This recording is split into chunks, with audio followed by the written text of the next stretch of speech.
Ukraine has recorded a series of victories in more than a week after launching a lightning offensive into Russian territory. Now, the risk is beginning to rise as its troops prepare to defend the captured territories, and Russia starts to recover its positions. Last week, Ukraine deployed thousands of troops into the Kursk region in western Russia, took down Russian flags in the cities they captured, and seized the initiative in the war from Moscow for the first time in months. On Wednesday, officials in Kyiv said that Ukraine would use the captured Russian territories as a buffer zone to protect northern Ukraine from Russian attacks. Oleksandr Syrsky, the head of Ukraine's armed forces, said on Thursday that Kyiv had established a military command office in the occupied part of Kursk, indicating an ambition to hold onto these positions. The occupied area covers more than 1,150 kilometers squared. According to Syrsky, Ukraine's goal in Kursk includes diverting Russian forces' attention away from the Donbas region in eastern Ukraine, where Russia has made progress for months and is trying to capture the entire area.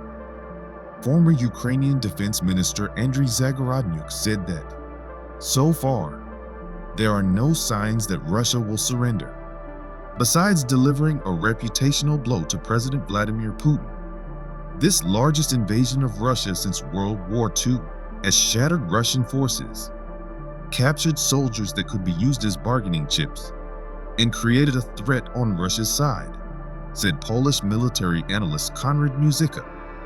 Meanwhile, Russian officials have labeled Ukraine's attack on Russian territory as a terrorist invasion and claimed that civilian infrastructure was targeted, which Ukraine has denied.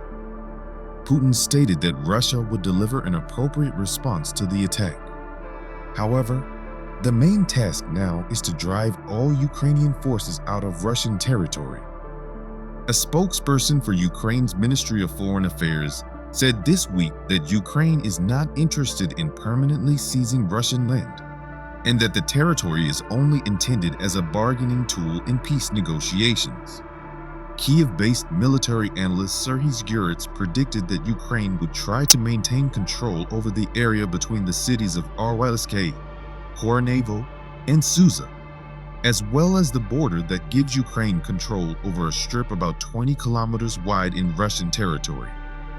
After a chaotic response at the start of Ukraine's offensive, where tanks and armored vehicles from the west crossed the border, Russia seems to have managed to slow Ukraine's progress. Ukrainian President Volodymyr Zelensky said Ukrainian forces advanced a few kilometers on Wednesday.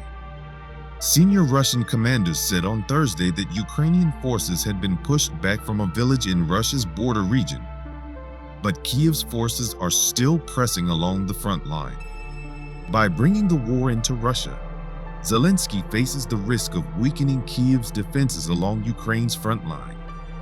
While Russia has sent thousands of reinforcements in an effort to drive Ukrainian troops out, Moscow should have enough reserves to respond without pulling troops from the most active front lines in the Donbas region.